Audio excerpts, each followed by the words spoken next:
Hey everyone, welcome back to the channel. Today's question is, why does God allow evils when he has the power to prevent it?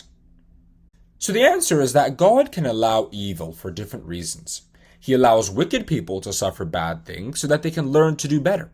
He allows righteous people to encounter negative situations to refine them in preparation for when they will live righteously for eternity in a perfect world. And he allows the general human race to suffer bad things, both as a consequence or punishment for having sinned, and so that we as a species will learn that sin, no matter how small it is, creates imperfections and imbalances in the entire natural creation, and hence should be avoided at all costs. So let me explain these three parts in more detail. Firstly, there is the evil that people experience when they do what is wrong. God will not stop them from experiencing this evil because it is this negative experience that will teach them why certain deeds should not be done. For instance, people who suffer because they've stolen, committed adultery, abandoned their families, or neglected them for material gains, or other unrighteous deeds will experience a lot of pain.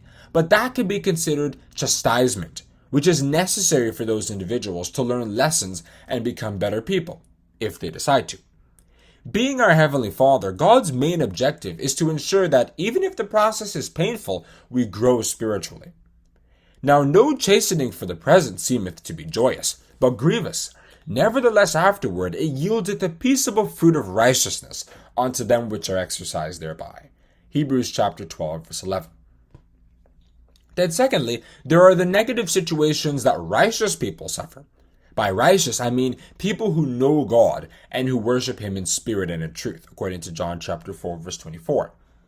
God can allow these to strengthen the resolve of his children, just as physical heat is necessary to refine metals. This is why in Zechariah chapter 13, verse 19, we read that God would put his children through the fire for the sole purpose of strengthening them. And I will bring the third part through the fire, and will refine them as silver is refined, and will try them as gold is tried. And they shall call on my name, and I will hear them. I will say, it is my people, and they shall say, the Lord is my God. This is how they are purified, according to Daniel chapter 12, verse 10, and made fit for the righteous world God is preparing for them, according to James chapter 1, verse 12, in which they must know how to live righteously without compromise, as eternity rules. And then the third thing is that there is the general negative circumstance that the average person may experience. For instance, the death of loved ones, war that breaks out, famine, sickness, and so on. These are all consequences of sin. The fact that we as humans are products of an imperfect natural creation, made so by the sin of Adam and Eve in the Garden of Eden.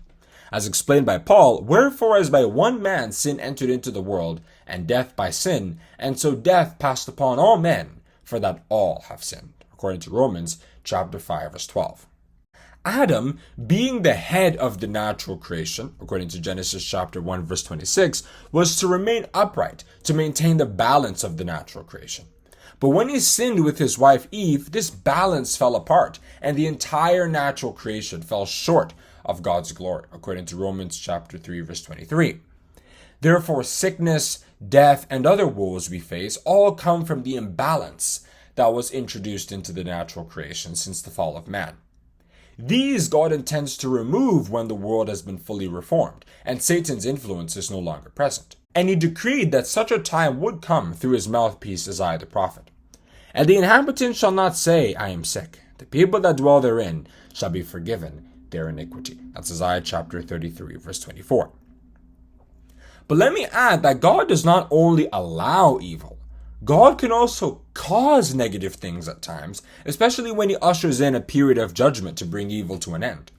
For instance, we read in Genesis chapters 6 to 8, for those who still believe that happened, that God brought death and destruction upon the entire world through a flood, so that the evil that man descended to could be brought to an end.